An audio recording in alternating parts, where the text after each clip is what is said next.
The following content is provided under a Creative Commons license. Your support will help MIT OpenCourseware continue to offer high-quality educational resources for free. To make a donation or view additional materials from hundreds of MIT courses, visit MIT OpenCourseware at ocw.mit.edu. All right, good morning, everyone. Welcome back from spring break. Hope you had a nice time off and couldn't wait to get back to 6046. So exciting second half. Going to do flow networks today on Thursday. Next week it's linear programming, on to complexity, distributed algorithms, cryptography. Topics going to come fast and furious. Hopefully they'll all be interesting. So there's a lot of setup associated with network flow, max flow. It's an optimization problem. And so I'm going to spend like the first hour here, and hopefully it won't be too boring, setting up flow networks, describing the max flow problem. As you can see, this outline is fairly involved, talking about cuts in a network, residual networks, and we'll more or less end the lecture with the statement, though not the proof. We'll save that for next time, of the max flow min-cut theorem, which is really an iconic theorem in the literature, and certainly the crucial theorem for flow networks. And we'll take the max flow min-cut theorem and use that to get to the first ever max flow algorithm, which was due to Ford and Fulkerson. And that should be pretty much at the end of today's lecture. And next time, we'll talk about the proof of max flow min-cut, talk about some of the issues with Ford Fulkerson, and then use max flow as a hammer to solve interesting problems in bipartite matching, baseball playoff elimination, and things like that. So just like shortest paths can be used not just to compute the shortest distance from point A to point B, you can imagine that other problems, for example, scheduling problems, time problems, could be solved using Dijkstra, and you've probably seen examples of that. Max flow is another algorithmic hammer that's been used to solve a wide variety of problems. We won't really touch upon that aspect today, but we'll spend a bunch of time on Thursday talking about that. So let's get started. We're going to start with defining what a flow network is. And at some level, it's really simple. I mean, it's a graph. A graph is going to have vertices and edges. We're going to only look at directed graphs. And we're going to have a couple of constraints associated with these directed graphs that are going to make the algorithms and the proofs and the notation a lot simpler. I'll get to that in a few minutes. And the key thing with flow networks, I mean, just like you have a source and a destination for shortest paths, in a flow network as well, you're going to have a source and you're going to have a sink. Right? So we're going to have distinguished vertices, two distinguished vertices. We're going to call them the source S and a sink T. And so the basic idea here, and just to sort of set things up right up front, is that there's going to be some flow coming out of S, and it's going to have to obey some constraints associated with capacities of the edges in order to make its way to T. And along the way, this is flow, this is water. You can think of it as water or cars or what have you. It's a rate. You're not going to allow accumulation in the intermediate nodes. So you're going to have a law of conservation associated with this commodity that's flowing, be it water or cars or people, and that essentially comes down to for any vertex other than S or T, everything entering the vertex has to leave the vertex. Right? So that's like Kirchhoff's current law, for example. So there's a lot of analogies here with respect to real life, or electricity in this case, and you'll see that, I think, over and over as we go along. So let's take a look at a flow network. I'm not going to draw it out here. I'm going to keep this one example all through the lecture. But just to go off and talk about edges and capacities before we actually draw an example. We're going to have edges, directed edges, U, V. So you have an edge from U to V, and it's going to belong to E, obviously. That's the reason the edge is in the network. And this edge is going to have a non-negative, each edge is going to have a non-negative capacity CUV, right? And if perchance there's no edge from, let's say, S1 to S2, these are different vertices from the source or the sink, just as an example, or you can say it's between A and B, then we're going to assume that the capacity is 0. So if UV does not belong to E, then assume that CUV is 0. So there's no way of getting from U to V. This rate, this water, cars, there's no road that gets you from U to V. Okay? So let's draw an example of a flow network. We'll talk a little bit about what the flow is and what the max flow is in example-driven algorithm design, if you will. So I got a source S, and I got a sink T. And then I got a bunch of nodes in the middle. Just draw them out. I'm not going to bother naming those nodes. No, that might be a mistake. We'll see.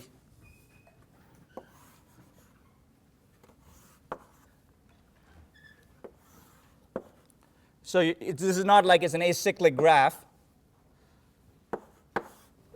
You're allowed cycles in this graph. But we will have a couple of constraints that are associated with this graph that I'll get to in just a minute. So first, that's all we got. You got GVE, directed graph, can have cycles in it. And I'm going to draw a couple of numbers here. The numbers I'm putting up here are the capacities.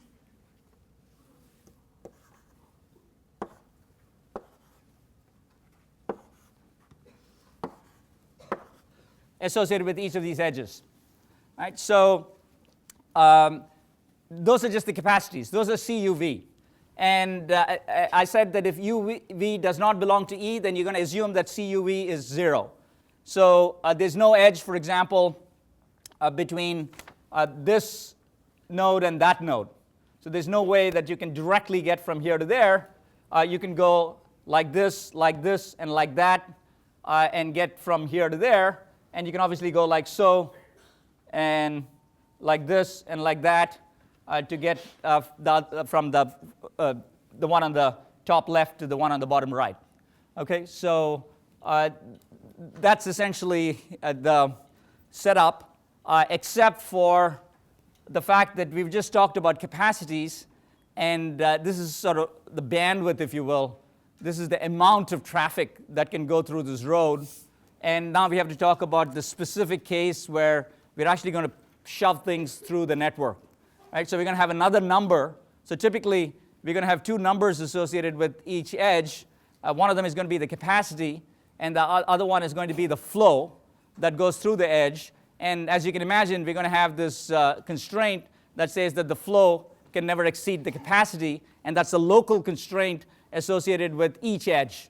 Okay? That doesn't mean that there aren't variations possible with respect to the overall flow of the network. Things can change. You obey the edge capacities, and there could be different flow coming out of S and going into T, etc. And so there is going to be an optimization here associated with the exact numbers that all obey these edge constraints, so these edge capacity constraints. Okay? So let's take a real simple example of flow in this network. And I have some colored chalk here. So I can put down the flow over here. And so this is flow. Wow, that is an ugly color. But now we're stuck. for the rest of this lecture. So I got 2, 2, 1, colon 3. So the first number is the flow, and the second number is the capacity. Let me just write that out. This is so, and then this is 1 colon 3. This is 1 colon 1. So that meets the capacity. This is 2 colon 3, and then 1 colon 3, 2 colon 3, and 1 colon 2. Right? So that's my first example of a flow. And we want to make sure that this flow makes sense. Okay? And we're going to write this down a little more precisely in just a minute. But I've sort of given you the intuition already. Right? I've talked about it's okay to have a flow from the source. It's the mountain, spewing water, or that's the source of the river, and this is the sea, for example, and the river flows into it. But along the way, you really can't have accumulation, okay? Because when you think about it as a rate, and so this is sort of gallons per second, then maybe you'll have a little bit of accumulation allowed, but over a huge period of time, you can't have infinite accumulation. So that's where the conservation law kicks in, which says anything that goes into a node that is not marked S or T has to leave the node. So you look at this and you go, well, there's two things coming in here. There's 1 and 1, which adds up to 2, and there's 2 leaving. So we're good there. Okay? And then pick another one. This one, for example, you got 2 coming in, and you got 1 and 1 leaving. We're good there, right? For T, you got 3 coming in, 2 plus 1, and another check to do is, well, you got 2 coming out of the source, right? So hopefully that all makes sense, and ask questions if you're confused. One other thing to look at, which is interesting, is that you could have flows that are essentially cyclic.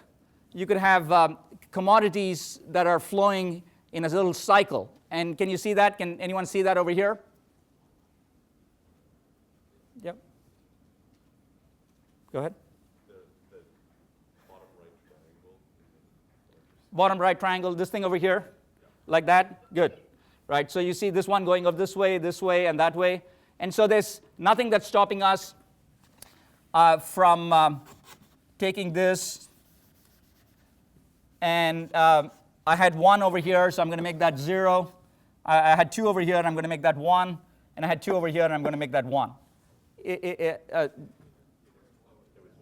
What was it? It was 1 before? Oh, you're right. It was 1 before. So I should make that 0 then. Good. I wanted to subtract 1 from what I had before, right? And I screwed that one up. It's a simple thing, all right? Wow.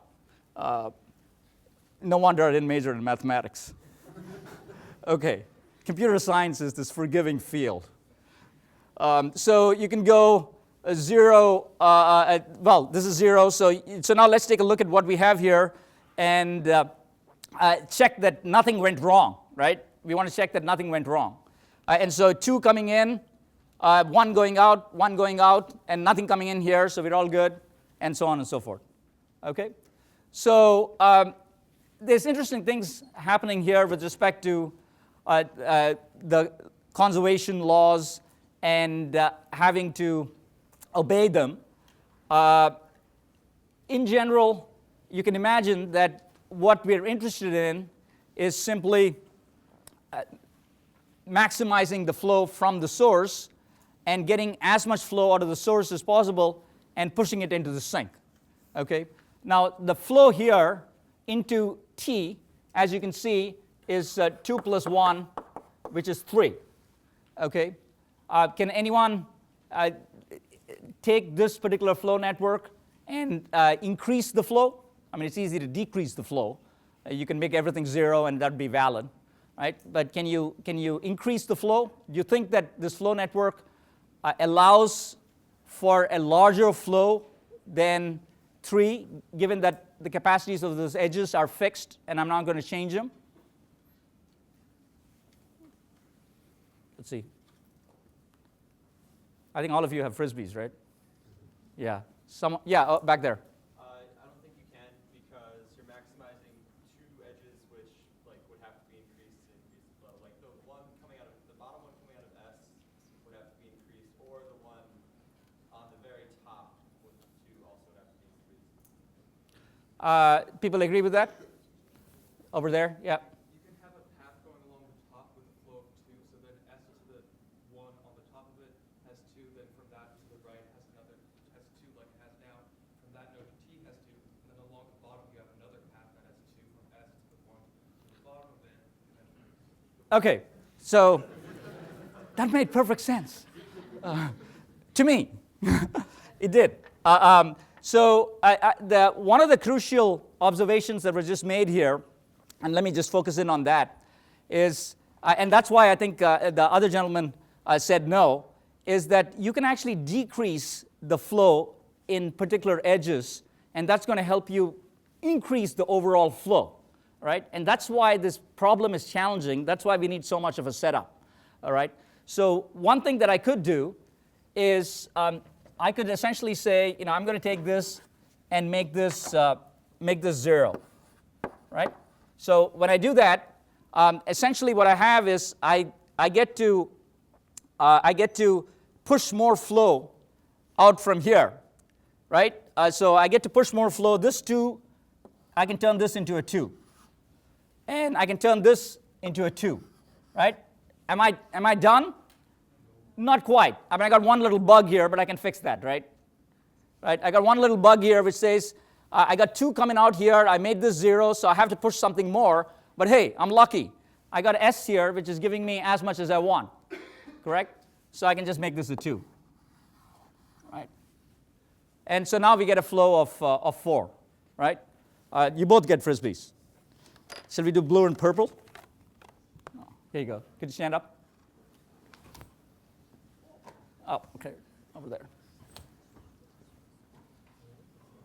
So that actually kind of summarizes at some level our task ahead, right? So we have to find ways of increasing the flow, and sometimes we have to take a step backwards in the sense that we decrease the flow on a particular edge, right? So it's not this monotonic increase that Dijkstra would do, or a greedy algorithm like MST that Eric talked about. There's going to be something a little more interesting here. We eventually are going to end up doing things in a monotonic way in terms of the overall flow. So the max flow that we're trying to get at is going to start with the current flow, and we're going to improve the current flow constantly. But that doesn't mean that the edges are going to look monotonic in terms of the flows on a particular edge in relation to the capacity. You'll never exceed the capacity, but as you saw in this little example already, we increased from 3 to 4 by taking that edge that was vertical up there, which says 0, 3, and that was 1, and we shrank the flow on it. Right? So how are we going to discover these paths, right? Especially if you have a 5,000 node network and, 10,000 edges. Right? So that's essentially what we have to do for the rest of this lecture. Right? Any questions so far? Okay. So we've done flow networks. I kind of defined what the max flow problem is. Let me just write that out more precisely. Given a flow network G, find a flow with maximum value on G. And for that, the max flow is 4. Right? So that's the other thing we haven't actually done, which is obviously important for us to do, which is we have to show that the 4, in this case, is the max flow. Right? So Now, of course, I've given that away, and so I'm not going to ask you, can you push this over to 5? But you might think that 5 is a possibility simply because the capacities of the edges that are coming out of the source are 3 plus 2, which is 5, right? So it's certainly possible that, that you could push, at least if you only look at those 2 edges, that you could push 5 units from the source. But in this case, in this example, if you obey the laws of conservation, you cannot obey those laws and get 5 units from the source to the sink T. Right? But we have to prove that. I mean, we have to have an algorithm that says this is the best that you can possibly do, and the algorithm terminates when that happens. Right? And that's our Ford-Fulkerson algorithm. Right? Good. So that's what we have so far. I want to talk about flow network assumptions, and I can do that over here. And this is going to make our life easier. One of the things that's a little bit confusing sometimes is the circular flow and the fact that we're going to potentially have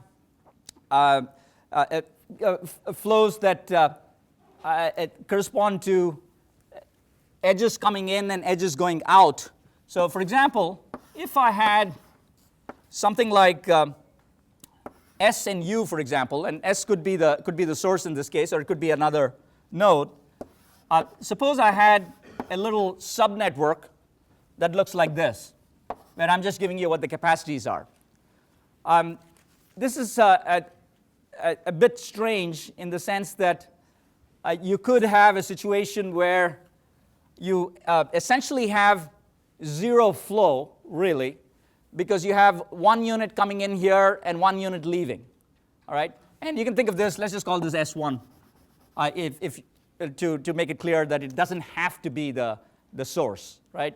And so you can have the circularity that you saw over there, and now you're talking about, well, I might have 1:1 here and 1:2 here, which is fine for this subnetwork, but if I have stuff going out, what happens with that? Well, that's got to be a 0. I could have a 1 and a 2, and if I have a 2 here, then if I had a 1 and a 2 here, then that doesn't work because maybe I need something else coming in. So you can see that pretty quickly it gets kind of confusing if we end up having these cycles that are such simple cycles, especially the ones where you have SU and US, okay? And so we're going to disallow cycles of 2 kinds, right? The first cycle we're going to disallow is this simple one where we say if I have A, then no self-loop edges allowed, okay?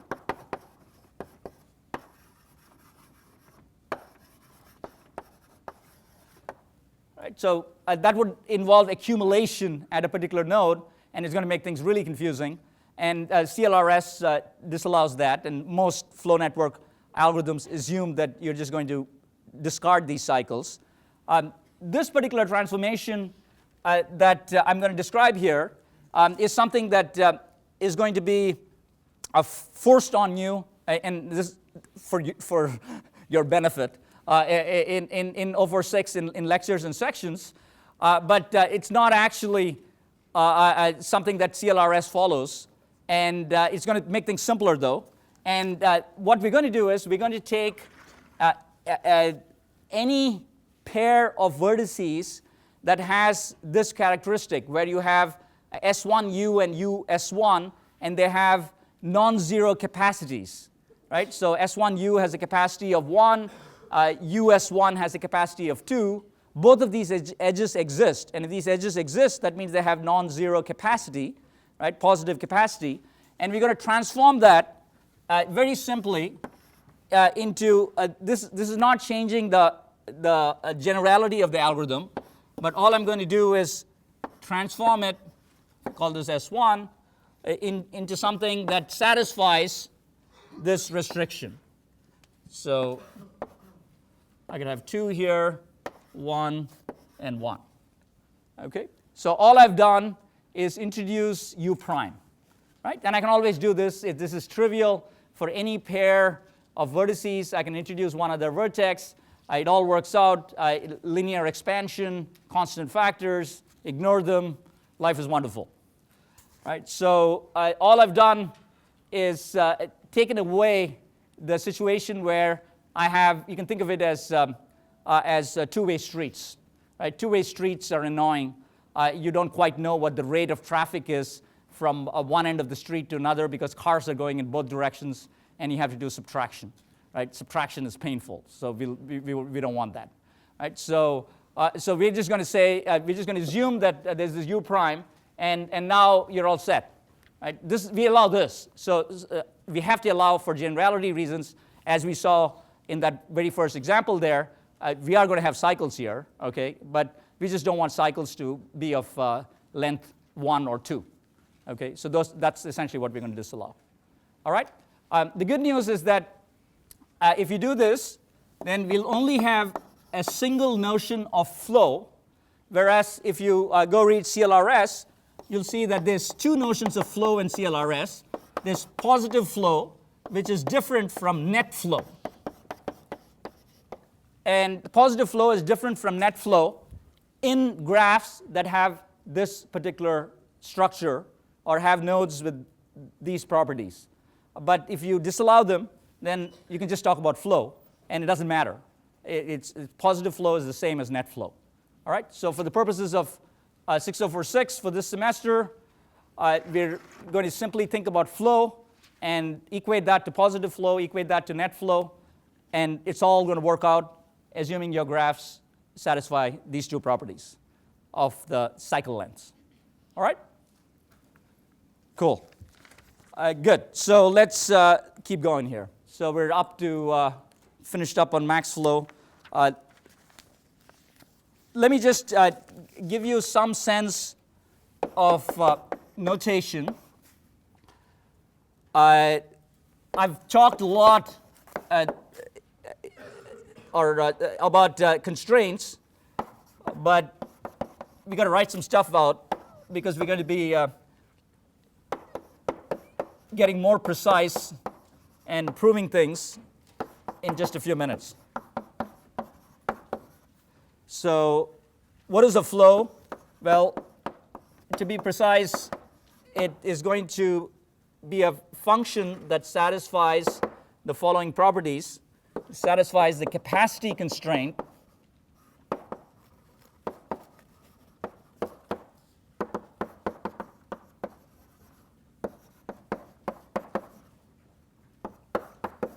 this is the obvious capacity constraint, intuitive capacity constraint, and then we got flow conservation.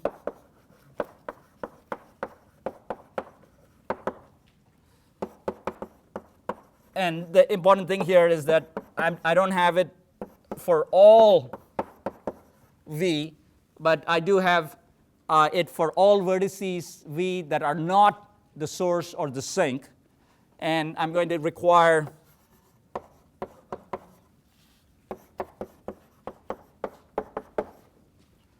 FUV equals 0. Right? And the last one, which I haven't talked about, but becomes easy to talk about given this constraint, is skew symmetry.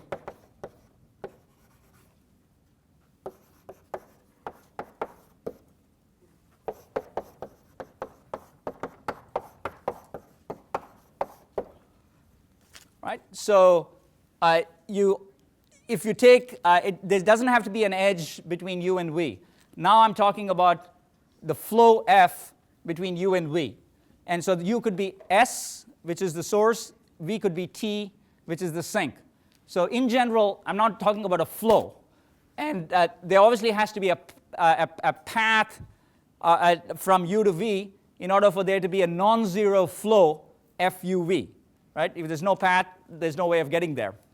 But having said that, the definition of a flow here in our network is the straightforward definition, which simply says if there's a flow from u to v, regardless of what u and v are, then the value of that flow is simply the negation of the value of the flow from a VDU, right? So which makes perfect sense, right? So and this all works out under the definition of net flow, and so this is essentially what the definition of net flow is in the textbook. But for our purposes here, we don't have to add that adjective. We just are going to be talking about flows. Positive or net, they're the same. All right? All right, good. So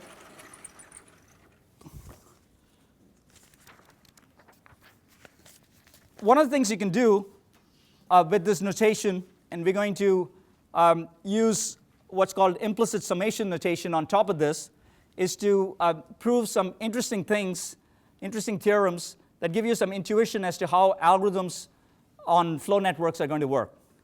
And in particular, we're going to use this notation when we talk about the value of a flow. So the value of a flow F is denoted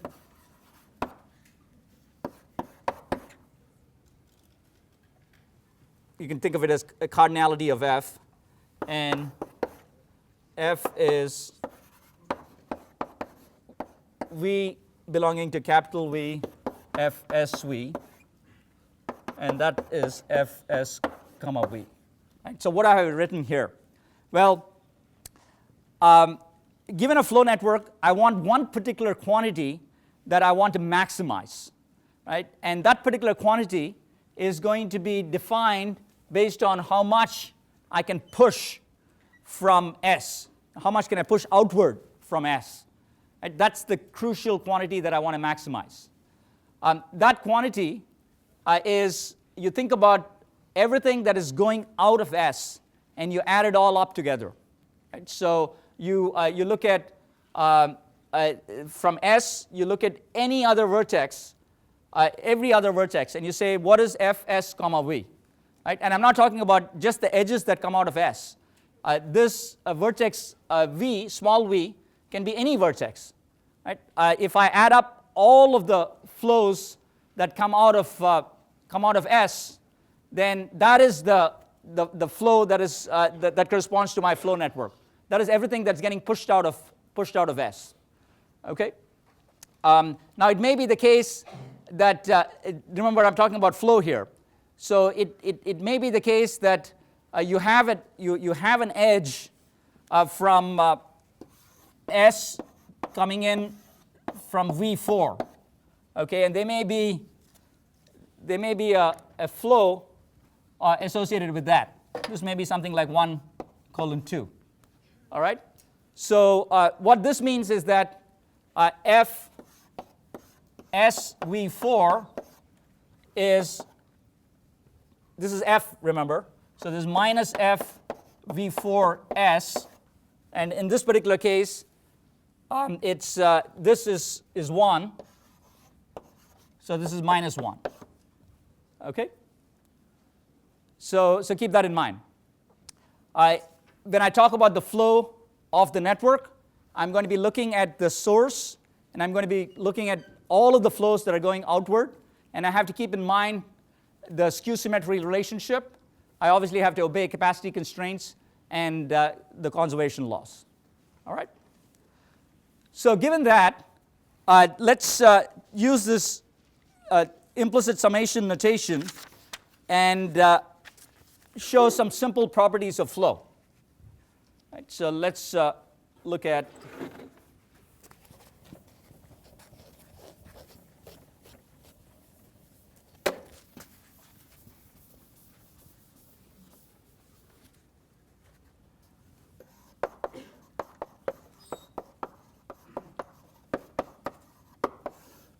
one thing I want to emphasize is what I've done here is use this implicit summation notation,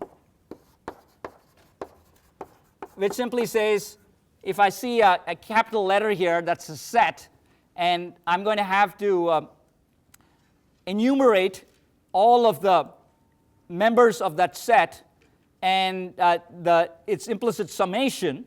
So as I enumerate those members, I'm going to add up all of these quantities. Right? So that's really what this means. So this sigma here gets embedded into this capital V. So two things going on. The small v turned into capital V because I'm looking at the entire set, and the sigma gets in there too. And that's why it's implicit summation, not just implicit set notation. So some simple properties. I can say f x comma x is 0, where x is an arbitrary set. All that says is, let's say x has a single member in it, which is a, then f of a is always 0 because we don't allow self-loop edges, and that's pretty much all you need. If you have a pair of vertices here, a and b, then what you're saying is f of ab plus f of ba is 0. And that's true because of skew symmetry, right? We just wrote that out. So f of x is 0. And in general, you can say even though x and y are sets of vertices, I'm going to be able to use skew symmetry to say that f of x comma y is minus of f of y comma x. All right? Similar argument.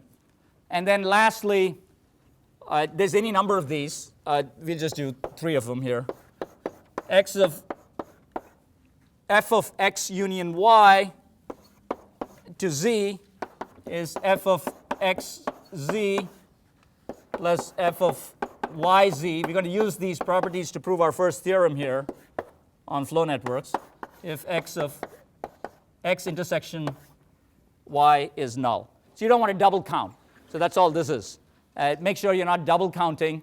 You got f of x union y, and you want to look at that entire set, the union, and then look at the flow from any member in x union y to any member in z, and you can do that by breaking it up, provided you're careful about double counting, and the fact that the two sets x and y do not have an intersection, or they have a null intersection, implies that you're okay with the right-hand side. All right? So you might be going, why are we doing this? Right? Well, here's a good reason to like implicit set notation. You can prove some interesting theorems in a very elegant way using this notation. So let's do one example of that. You'll probably see others in section. So one of the things that we'd like to do is prove a pretty important theorem, which I think all of you probably kind of assume in your heads, given all of the properties of flow networks that we have. And it's a very simple theorem that simply says, I have the law of conservation that is applied on all of these intermediate vertices, and I got a bunch of commodities. I got a flow going out of S, right? So where can this flow go? Where does this flow end up? It ends up at the sink, at T, right?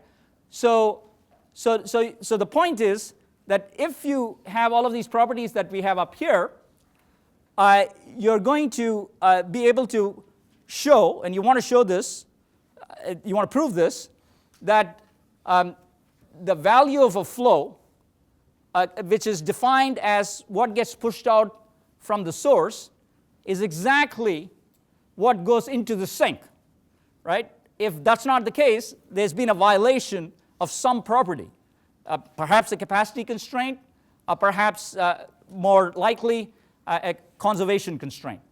Okay? So the theorem that we'd like to prove is simply that f is f of v comma t. Right? That's the theorem. And there's a lot going on here, so it's worth spending 30 seconds looking at what exactly this means.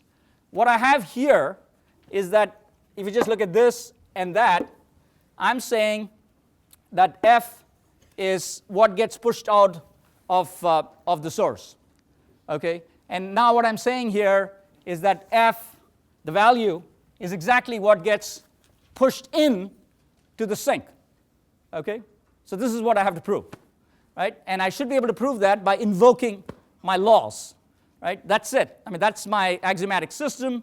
I got those laws. I got a definition of a flow that may not necessarily be the max flow. It might be something much less than the max flow. It might be the max flow. Regardless, what gets out of the source has to get into the sink. Right? So how are we going to do that? And the implicit summation notation is going to give you essentially a 3 or 4 line proof, which is very intuitive. Right? So let's do that, and maybe you can help me. So we're going to start with what we know. Right? So that's the proof. F equals f of s comma v. Right? So that's what we got. That's the definition of cardinality of f, or value of f. Okay? What I'm going to do is I'm going to say this is the same as, I'll give you the first step, and then let's see whether you can help me with the remaining, is the same as f of v minus s capital V. Right? So if you're having trouble differentiating between my cap v's and small v's, holler. I'm trying to write them as big as possible.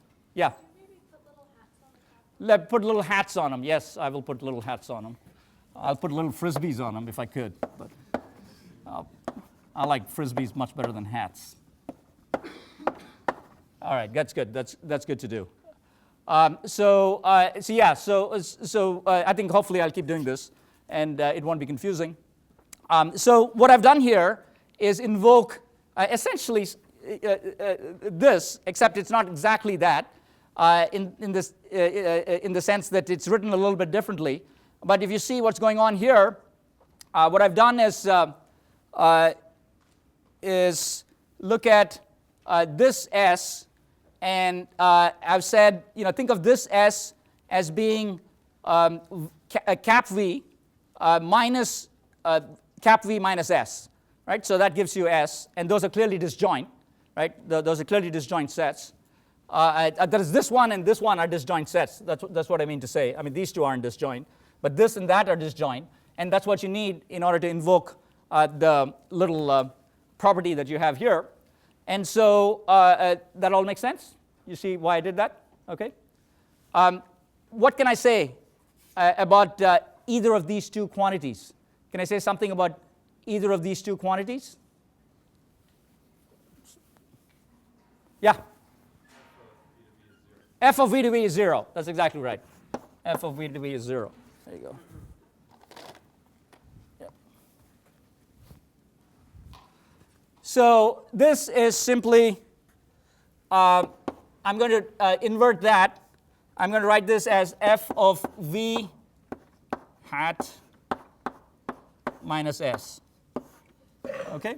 I've just flipped this. I have a negative sign here, but I've flipped that. And skew symmetry tells me I can do that. Right? All right, so I'm up to this point here.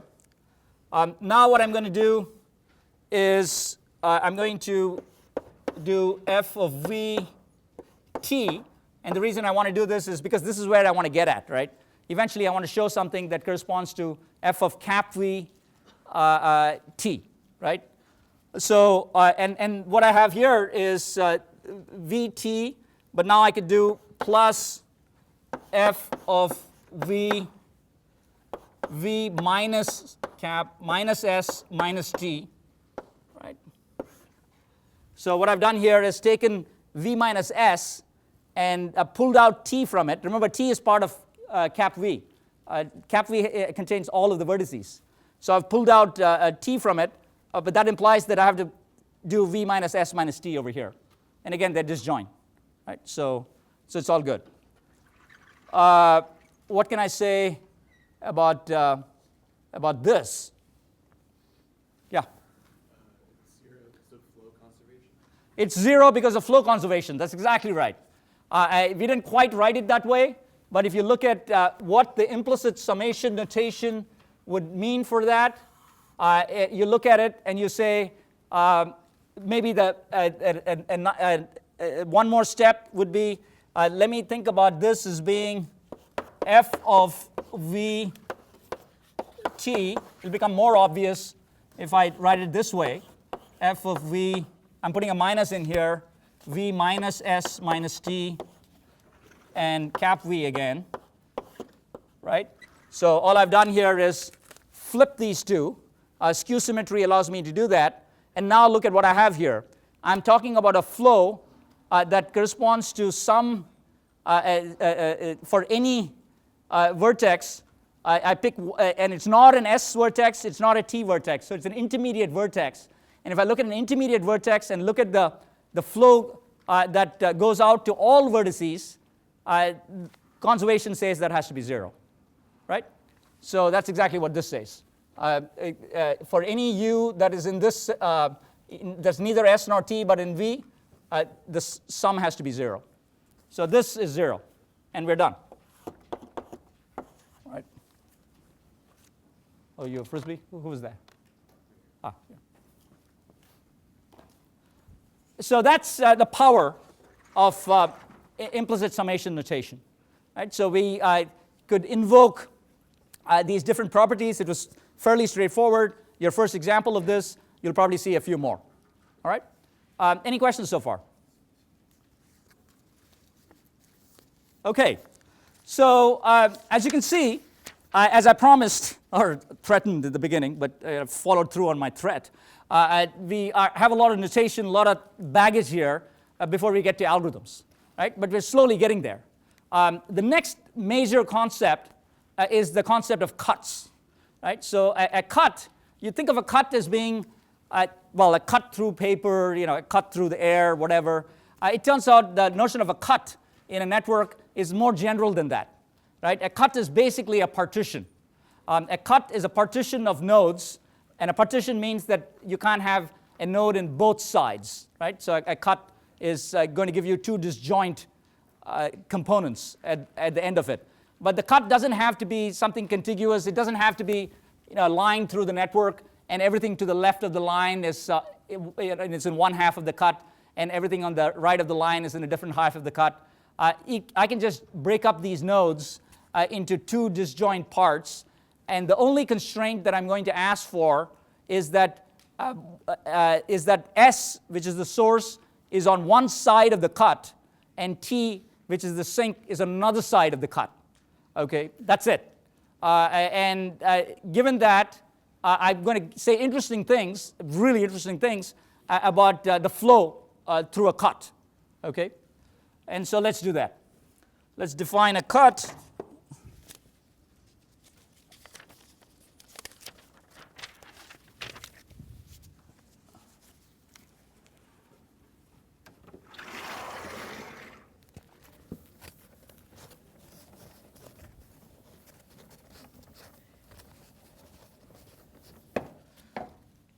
So a cut is ST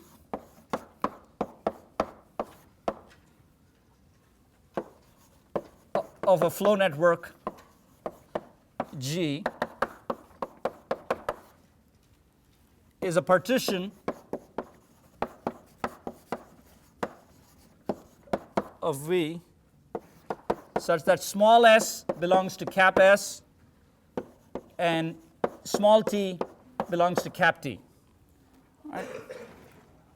I don't know, do you want hats on the T too? I'll just write them large. If a flow on G, if F is a flow on G,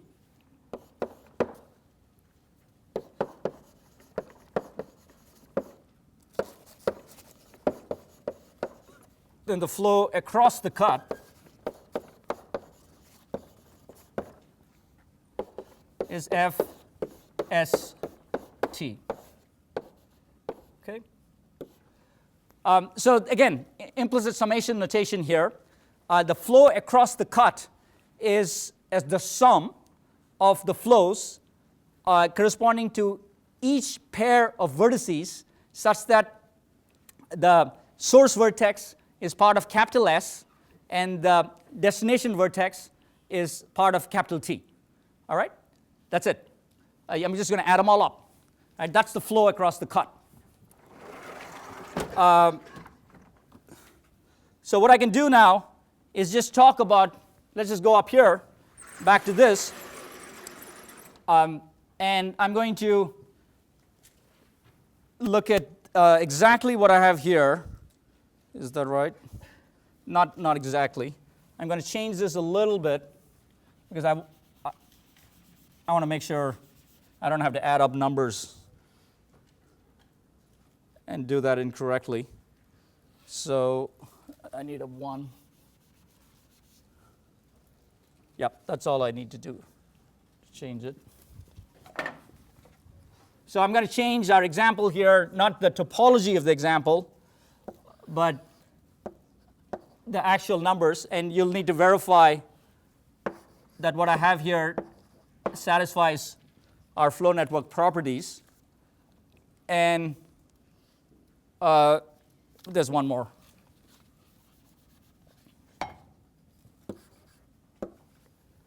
Okay, so I think I'm good. All right, so this is going to be an example of a cut. I haven't defined the cut yet. Let's get rid of that. Holler if you think there's something wrong with this flow. Right? I think I got it right. It satisfies capacity constraints. It satisfies flow conservation constraints. Right? The flow that is going into T is 4. This happens to be a max flow. Doesn't really matter. Right? So what we're going to talk about with respect to cuts doesn't require the flow to be maximum. Keep that in mind. What do I mean by the flow across a cut via an example? I'm going to simply say that the shaded nodes, 2 of them, are part of capital S. Okay? So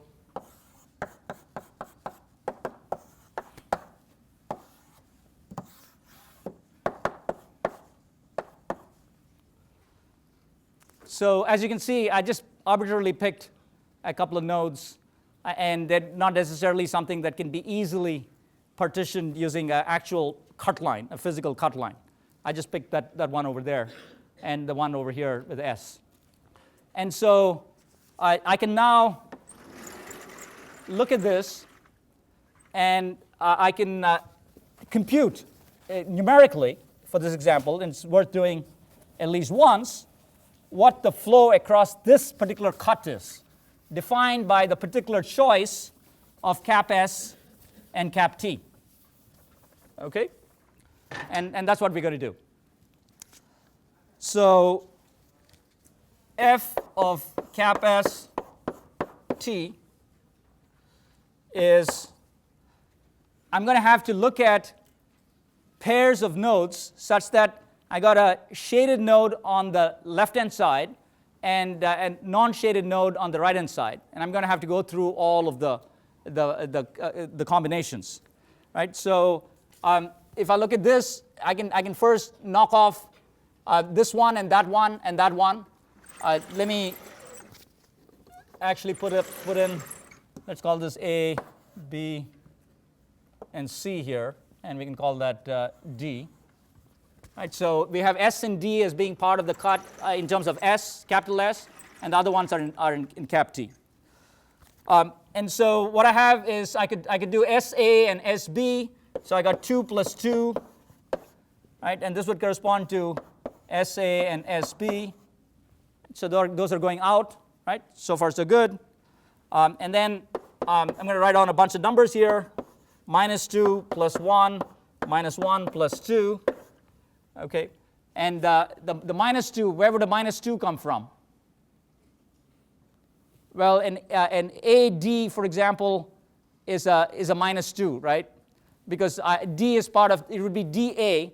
So an AD has a flow of 2, correct? And so DA has a flow of -2, right? And DA is part of what I have here because D is part of capital S and A is part of capital T. You guys see that? So this is not trivial. So pay attention. So this would be, for example, the minus 2 would correspond to A comma D comma A. That's what I need here. And I could also have, what do I have here? I have C, something is going into D.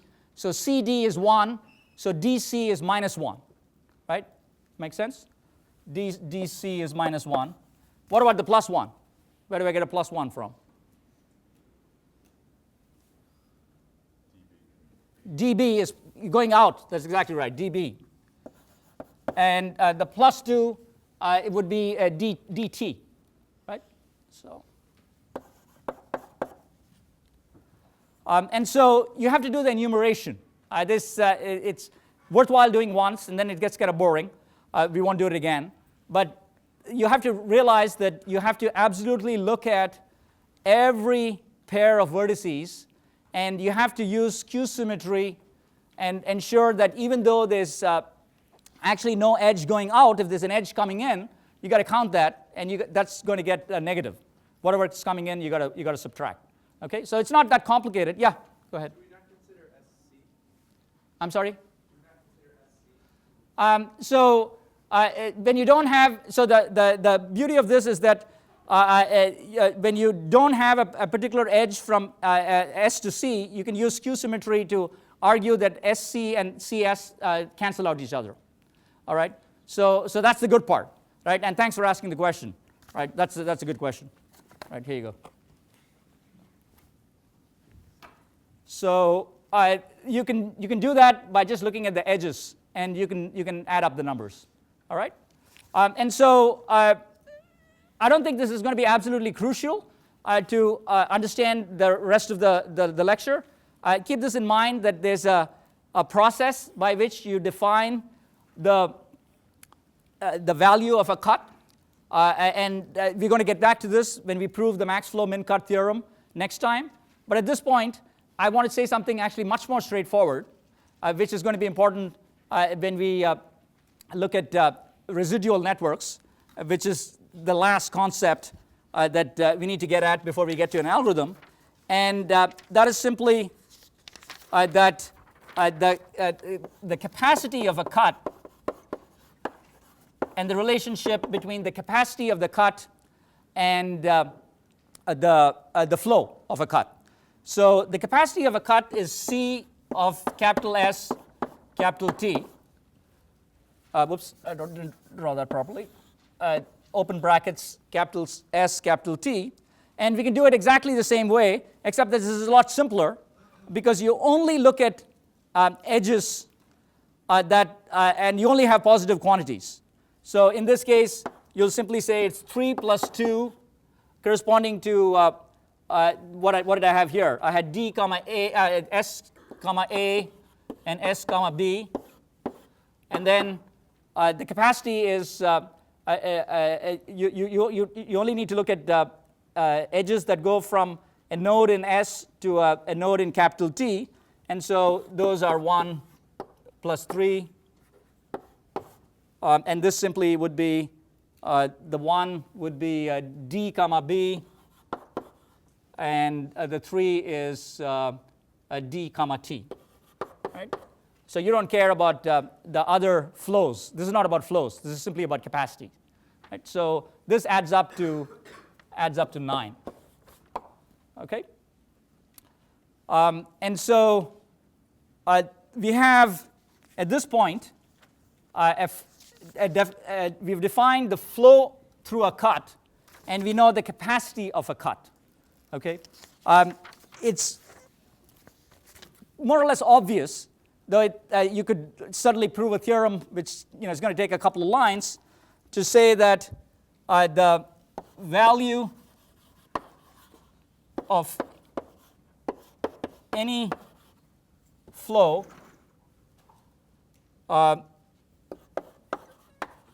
is bounded by the capacity of any cut. And sorry, I lied. It's not a trivial proof, and there's actually something profound going on here. And so I'll have to explain exactly what this means, and then we'll take a look at how we could prove something like this. So what's cool about this is that you're saying that it's the value of any flow is bounded by the capacity of any cut, okay? And so that's an upper bound on the maximum flow value, right? So I'm saying, there's all these cuts that are possible in the network, and I'm making a statement about what the maximum flow can be based on the values corresponding to the capacities of any cut, right? So why is that the case? Well, we're not going to be able to prove that fully today. That's the max flow min cut theorem, but you can certainly get a sense of it by looking at a different characterization of the flow value. So I'm going to give you one half of the proof at least, and intuition about the other half, and we'll finish it next time. But here's another characterization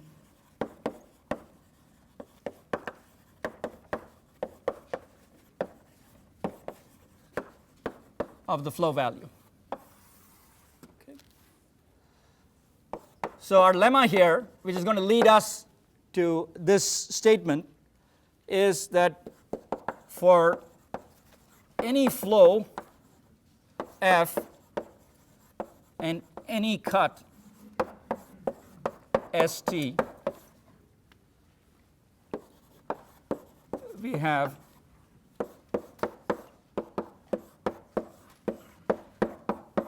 really powerful dilemma. Maybe we should call it a theorem. But it essentially says, look, it doesn't matter what cut you choose, right? You got a flow on the network.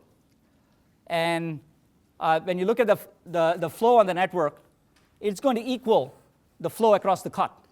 And the only reason for this is simply because you got the source on one side of the cut, and you got the sink on the other side of the cut. That's it. That's the only thing that you need, right? You dump these vertices into two bins, dump the source on the left and dump the sink on the right, and you compute the flow the way we've defined it. That's the flow. It doesn't matter how you partition these vertices, as long as you got the source on the left and the sink on the right, okay? And so we can prove this using implicit summation notation. We'll do that.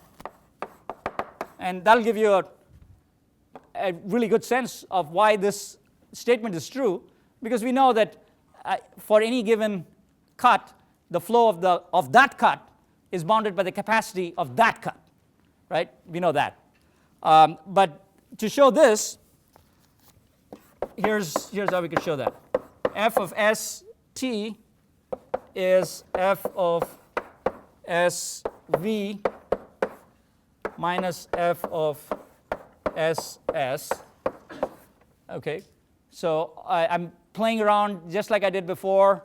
I've taken the cap t. I know that S union t is cap v, right? This is a partition. So I know that S union t is cap v. So I can put a v here and an s here, right? And that's a subtraction over there, of course, right? So put that up here and finish this. A couple more lines.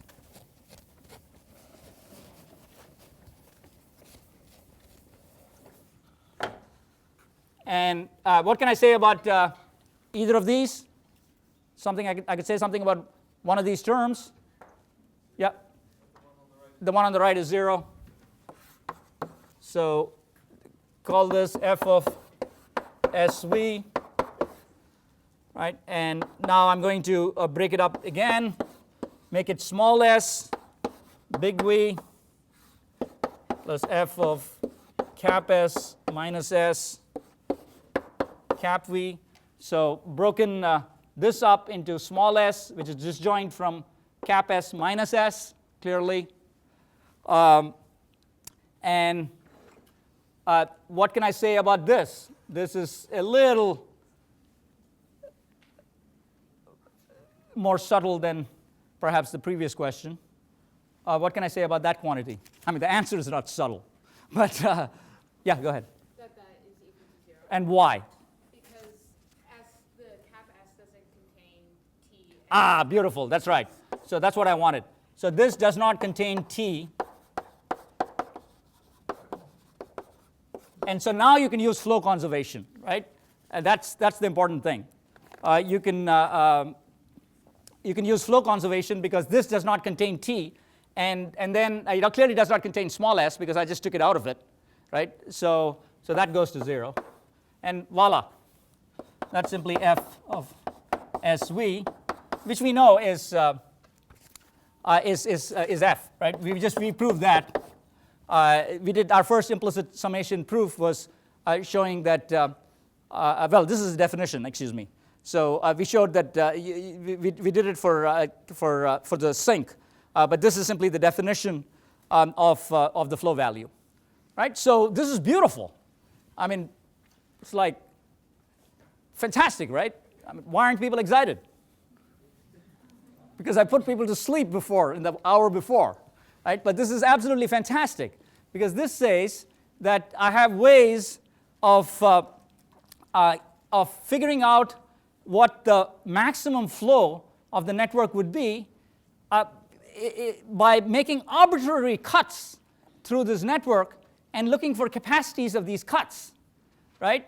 Because I know that the capacity of any cut, and now you see why min cut is interesting, but you know that the capacity of any cut is going to bound the flow of the network, right? Because the flow through a cut is the flow through the network. So if I go through and look at the min cut corresponding to the minimum capacity associated with the flow network, that's going to point me to my max flow, right? Because that's going to be a bound on an upper bound on the max flow, right? And so now you see why the min cut max flow theorem is an interesting one, but it relates, and this is the beginning of that relationship. We're not quite done to prove it, but the beginning of the relationship is that you can look at any cut and you can look at the flow through the cut as being the flow through the network, and then you use the second part of it, which is the capacity bounding, of course, in a very simple way because of edge capacities, the flow through the cut, and you can put those two things together. All right?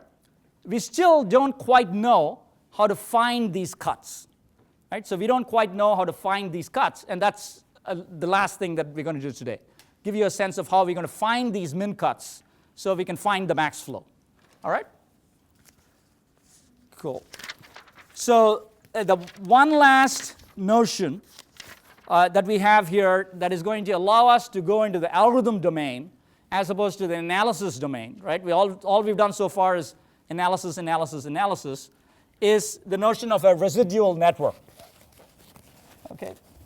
And a residual network, as its name implies, is something that has residual capacities. It's the network that points you to places where you can increase the flow because there's capacity left. Your flow is less than the edge capacity. It's a local notion, so it's easy to compute. There's a capacity of 3 on this edge. There's a flow of 2. The residual capacity is 1, right? 3 minus 2. And so the residual network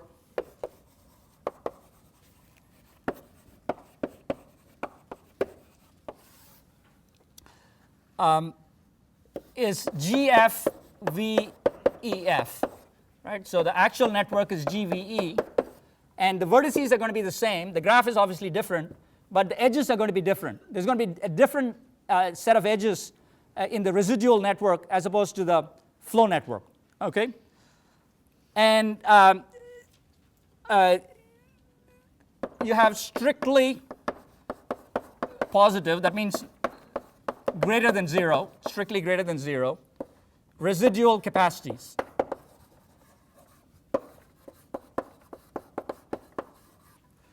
Right. So CFUV equals CUV minus FUV, and that's strictly greater than 0. I'm going to put an edge in there if there is a residual capacity. 0 doesn't mean there's any residual capacity. Edges in EF admit more flow. Okay.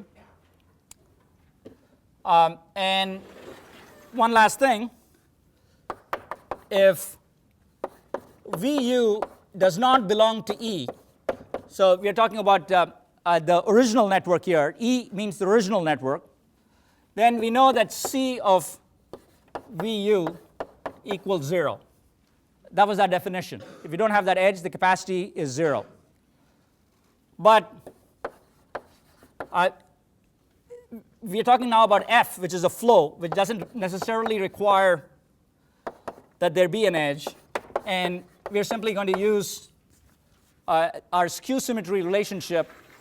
And you'll see that this may not be completely clear as to why I wrote this at this moment. But as I draw the residual network, you'll see why that is important.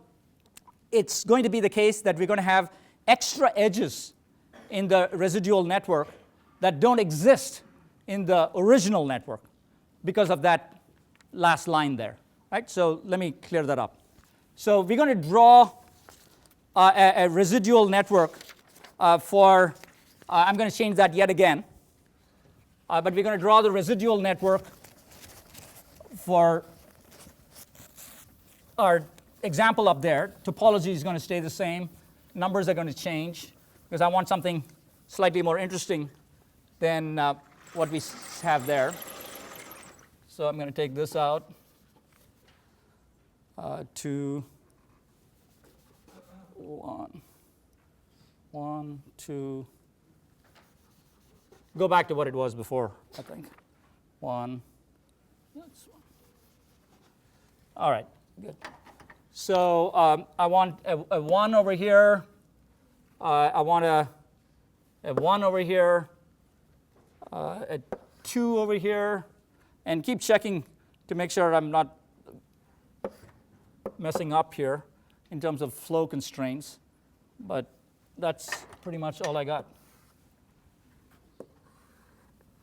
Okay.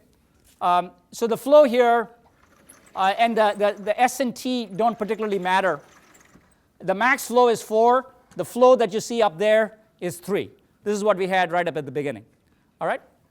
So what I want to do now is give you what the residual network is for this particular flow. Remember that the residual network is defined based on a flow. That's why you have G of F, G subscript F. F is a flow. So you're going to have a different residual network if the flow is different. So the original example that I had would have a different residual network. This one is going to have the one I'm going to draw.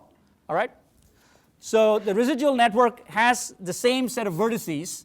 So I can go ahead and draw these vertices. I'll just mark T and S over here. Those are exactly the same as before. And this is GF. Okay, that's our residual network. And the edges are going to be different. All I have to do is look up there and say, look, I'm going to have a residual capacity of 2.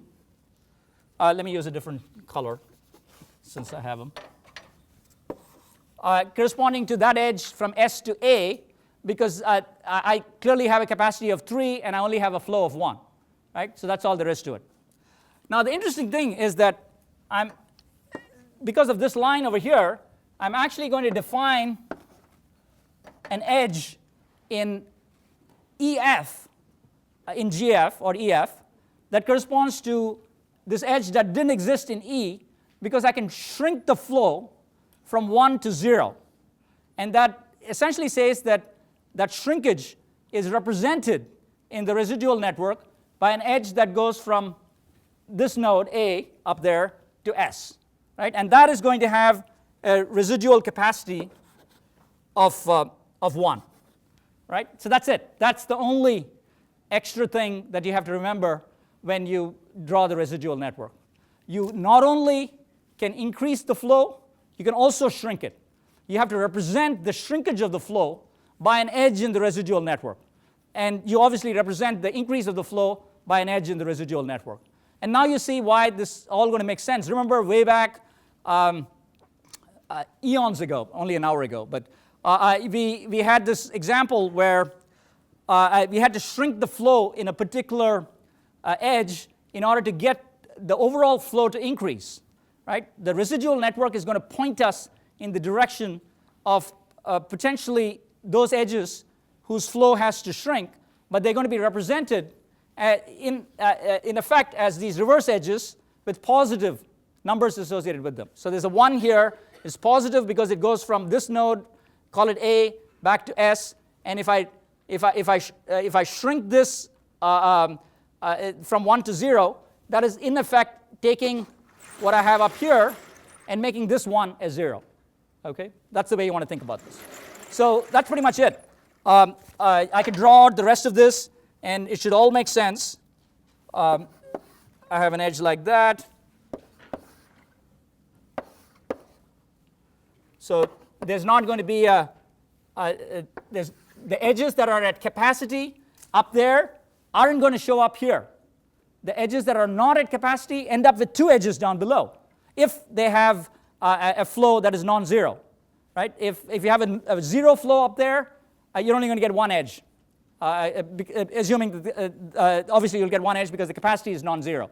But the ones that are not quite at capacity end up with 2 edges, right? Think of that as being the simple rule, right? And make sure that I'm following this rule. Good exercise is to check for bugs, lecturer bugs, best way of understanding the material. And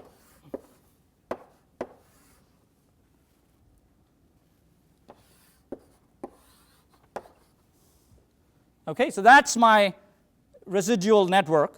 And let me just point, I'll put in some numbers, or maybe you can tell me some of what some of these numbers are. What is this number? 2. Right? Now this is a little more tricky. Take a look at the number that goes up versus the number that comes down. What is this number? Goes up. That's 2, because I can go from 1 to 3. And this number would be? Beautiful. All right, you guys got it. Did my job.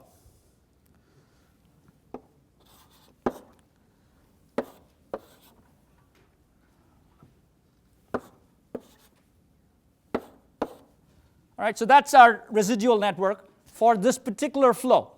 Right, so a mechanical way of computing it, and you should be able to do that.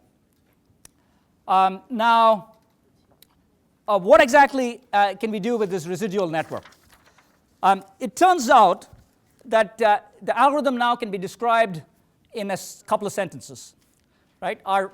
Essentially, our Ford-Fulkerson algorithm, I'm not going to bother writing this out because I'm going to have to prove the max flow min-cut theorem next time, and we're going to talk about the Ford-Fulkerson algorithm and issues with it next time. But I'm going to show you how the Ford-Fulkerson algorithm works on this particular example, and it's only going to have 1 step. All right, so it's going to converge in 1 step, so it's going to be relatively easy. Right? But the bottom line is the Ford-Fulkerson algorithm is going to look for augmenting paths, right, in GF.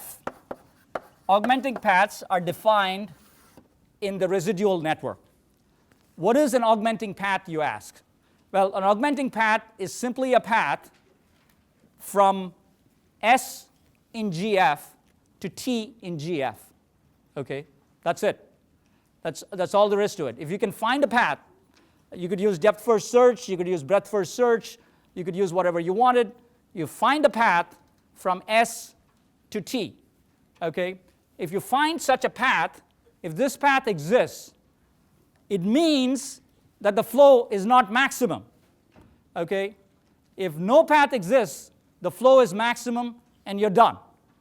If such a path exists, you will be able to increase the flow, in this case because we have integral quantities, by at least 1. Okay, and you will be able to increase the flow by 1. And not only that, the augmenting path is going to tell you exactly what to do with respect to what edges to change, sometimes subtract the flow from, sometimes increase. Right? So the augmenting path is going to take care of it, but we have flipped it so everything is positive. Life is great. Positive numbers. Just look at S to T and tell me, give me any path from S to T here in the residual network. So let me just call them A, B, D, and C. And we don't care about partitions or cuts at this point. That's required for proofs. But give me a path from S to T. Yeah, go ahead. All right, a little bit more slowly. S to A, okay, and then? A to B, beautiful. B to C, and C to T, wonderful.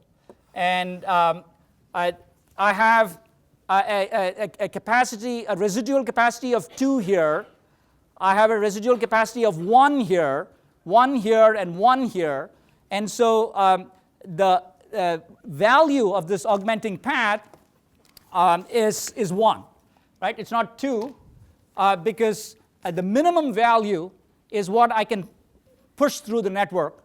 And I just need to take the min of all of the residual capacities corresponding to the edges that I traversed that correspond to this particular path, and that min value of 2, 1, 1, 1 is 1, right? So what this means is I've discovered an augmenting path of residual capacity 1.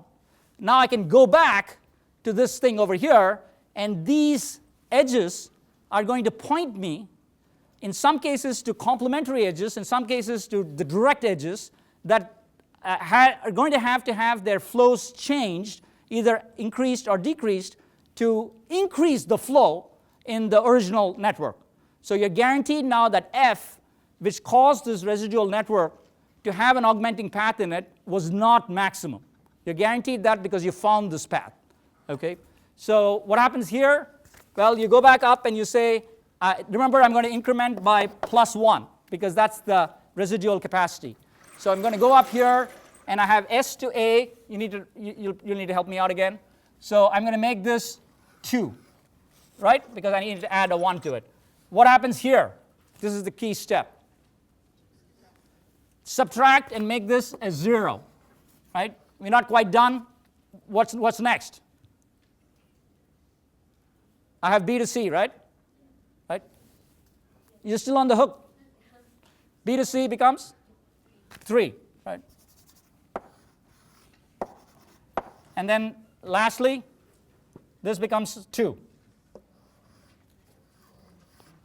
Okay? And at this point, if you create a residual network for this new flow, you will not be able to find a path in that residual network from S to T. And you know you're done, right? So all of this works. We haven't quite shown that it works because we haven't done enough of the proofs, but you have a sense as to why this works. You could probably code this up. It would all work. A couple of issues and applications. See you next time.